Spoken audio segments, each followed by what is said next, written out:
दोस्तों साल 2015 में नेपाल के अंदर एक भयंकर अर्थक्वेक आता है जिसमें दुनिया भर के देशों ने नेपाल को मदद भेजी और उसमें पाकिस्तान भी शामिल था। लेकिन क्या आप जानते हैं कि पाकिस्तान ने एक हिंदू मेजोरिटी देश में बीफ से बना रेडी टू ईट मीट भेज दिया। इसके बाद काफी बवाल मचा और पाकिस्तान को काफी बैकलैश का सामना करना पड़ा।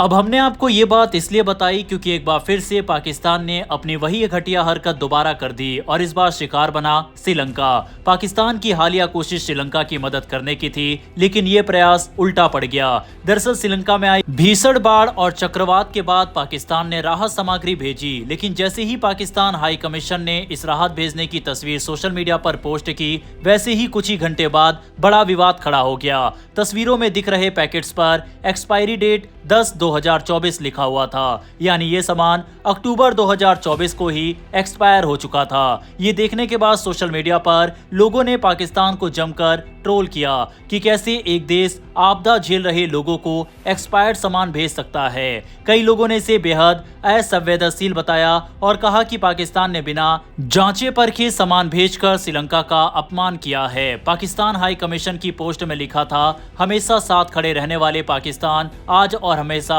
श्रीलंका के साथ है। लेकिन ये संदेश उसी समय फीका पड़ गया जब लोग तस्वीरों में लगी तारीखें देख रहे थे। सोशल मीडिया यूजर्स ने पूछा कि क्या पाकिस्तान ने जानबूझकर एक्सपायर्ड सामग्री भेजी है या फिर बिना चेक किए ऐसे ही पैकेट लाद दिए।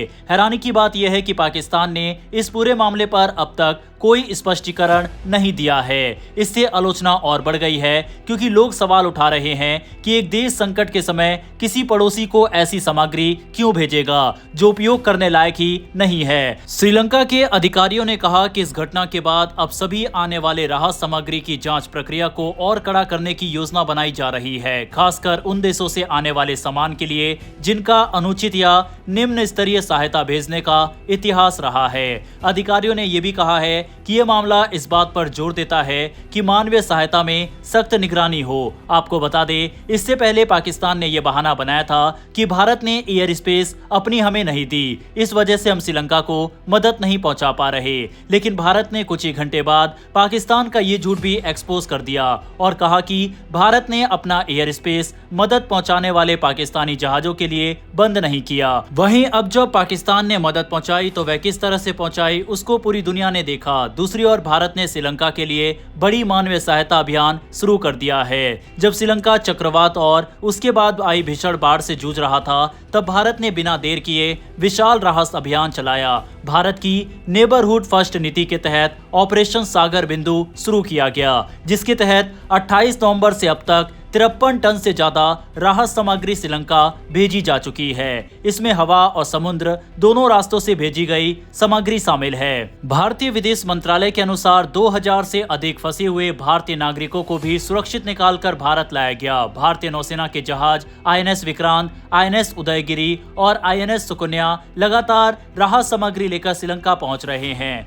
विदेश मंत्री S जयशंकर ने भी सोशल मीडिया पर INS सुकन्या की तस्वीर साझा की जो श्रीलंका को मदद पहुंचा रहा था। भारतीय वायुसेना और नौसेना ने मिलकर श्रीलंका में फंसे सैकड़ों लोगों को बचाने के लिए हेलीकॉप्टर ऑपरेशन भी शुरू किया। INS विक्रांत से उड़ान भरने वाले चेतक हेलीकॉप्टर और भारतीय वायुसेना के Mi-17 हेलीकॉप्टरों ने कई जगहों पर लोगों को रस्सियों से उठाकर सुरक्षित क्षेत्रों में पहुंचाया। इसमें गर्भवती महिलाएं, छोटे बच्चे, बुजुर्ग और गंभीर रूप से घायल लोग शामिल थे।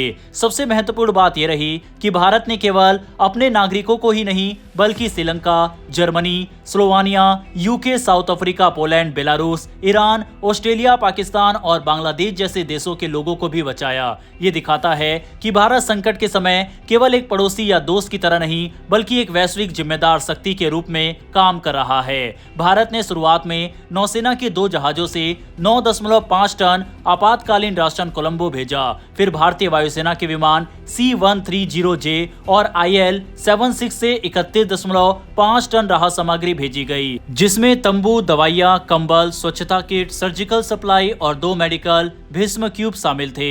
इसके अलावा एनडीआरएफ की 80 सदस्य टीम भी श्रीलंका पहुंची, जो लगातार मलबा हटाने और खोज बचाव का काम कर रही है। आईएनएस सुकन्या एक बार फिर 12 टन अतिरिक्त राहत सामग्री लेकर श्रीलंका पहुंचा। इस बीच एयरलिफ्ट ऑपरेशन भी जारी है। भारतीय वायुसेना के विशेष विमान हिंडन और तिरुवनंतपुरम एयरबेस पर लगातार फंसे हुए भारतीय नागरिकों को लेकर पहुंच रहे हैं। भारत की ये पूरी कार्रवाई तेज, भरोसेमंद और अत्यंत मानवीय मानी जा रही है। श्रीलंका की सरकार ने भी भारत का धन्यवाद किया कि कठिन समय में भारत ने मदद के लिए सबसे पहले हाथ बढ़ाया। जब एक तरफ पाकिस्तान एक्सपायर हो चुके पैकेट्स भेजने की वजह से सोशल मीडिया पर आलोचना झेल रहा है, वहीं दूसरी तरफ भारत ने फिर साबित कर दिया कि संकट की घड़ी में भरोसा किस पर किया जा सकता है। भारत का ये बड़ा कदम न केवल उसके पड़ोसी देशों के लिए एक मिसाल है, बल्कि ये भी दिखाता है कि भारत क्षेत्र स्थिरता और मानवीय सहायता के मामले में कितनी बड़ी भूमिका निभा रहा है। खैर दोस्तों, भारत सरकार और भारतीय सेना के लिए इसके लिए कमेंट बॉक्स में एक जय हिंद तो बनता है। बढ़ते हमारी अगली खबर की तरफ। ये भी पाकिस्तान के लिए अच्छी नहीं है। दरअसल चीन ने PL-15E मिसाइल को लेकर बड़ी जांच शुरू कर दी है। ये वही मिसाइल है जिसे पाकिस्तान ने मई 2025 में भारत के साथ हुई हवाई झड़पों के दौरान इस्तेमाल किया था। संघर्ष के बाद भारत के कई इलाकों में ये मिसाइल लगभग पूरी तरह सही हालत में जमीन पर गिरती मिली। कई मिसाइलें तो बिल्कुल नहीं फटी, जिससे चीन के रक्षा अधिकारियों की चिंता बढ़ गई। अब चीन इन मिसाइलों में खराबी की जांच कर रहा है कि आखिर क्यों ये हवा में खुद से फटने की प्रक्रिया यानी सेल्फ डिस्ट्रक्ट मैकेनिज्म काम नहीं कर पाया। ये पूरा मामला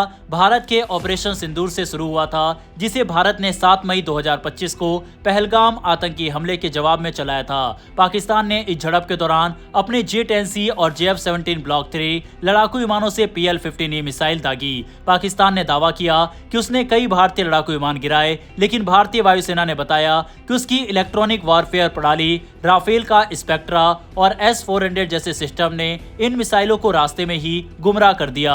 नतीजन कई मिसाइलें ईंधन खत्म होने के बाद बिना फटे जमीन पर गिर गई। पंजाब के कई स्थानों पर इनका मलबा मिला, जिसमें होशियारपुर के पास एक मिसाइल तो पूरी तरह सही हालत में मिली थी। वहीं इन मिसाइलों का सही सलामत मिलना भारत के लिए एक बड़ा मौका बन गया है। DRDO की लैब्स में इन मिसाइलों के अंदर मौजूद I saw radar Sikar, guidance system और 2 तरफा डेटा लिंक तकनीक का अध्ययन किया जा रहा है। बताया जा रहा है कि भारत ने PL-15E के एल्गोरिथम में ऐसी कमजोरियां खोजी है, जिनका इस्तेमाल करके भविष्य में भारतीय एयरफोर्स इन मिसाइलों से आसानी से बच सकती है। ये जानकारी अस्त्र मार्क 2 और अन्य भारतीय मिसाइल प्रोजेक्ट को भी फायदा पहुंचा रही है। जापान को भी मई 2025 में इन मिसाइलों के डेटा का हिस्सा दिया गया था, ताकि वे अपने FX छठी पीढ़ी के फाइटर प्रोग्राम में इसे उपयोग कर सके।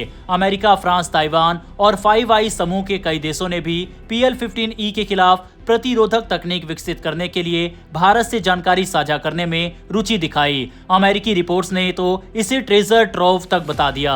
हालांकि पाकिस्तान ने इन मलबे को डमी मॉडल बताकर मामले को दबाने की कोशिश की, लेकिन 30 मई 2025 को चीन के रक्षा मंत्रालय ने खुद स्वीकार किया कि भारत के पास जो सामग्री मिली है वह असली PL-15E मिसाइलों की है। चीन ने इसे कमतर क्षमता वाला एक्सपोर्ट मॉडल बताकर नुकसान को कम करने की कोशिश की है। वहीं चीनी मीडिया ने इसकी विफलता का दोष पाकिस्तान पर डालते हुए कहा कि पायलटों ने मिसाइलें गलत परिस्थितियों में दागी और इलेक्ट्रॉनिक वारफेयर माहौल इतना तीव्र था कि मिसाइलें सही तरीके से लॉक ही नहीं कर पाई। बहरहाल दोस्तों, इस वीडियो में इतना ही। दोनों खबरों पर अपनी राय कमेंट बॉक्स में लिखकर बताइएगा। फिर मिलेंगे ऐसी एक नई वीडियो के साथ। धन्यवाद। जय हिंद, जय भारत।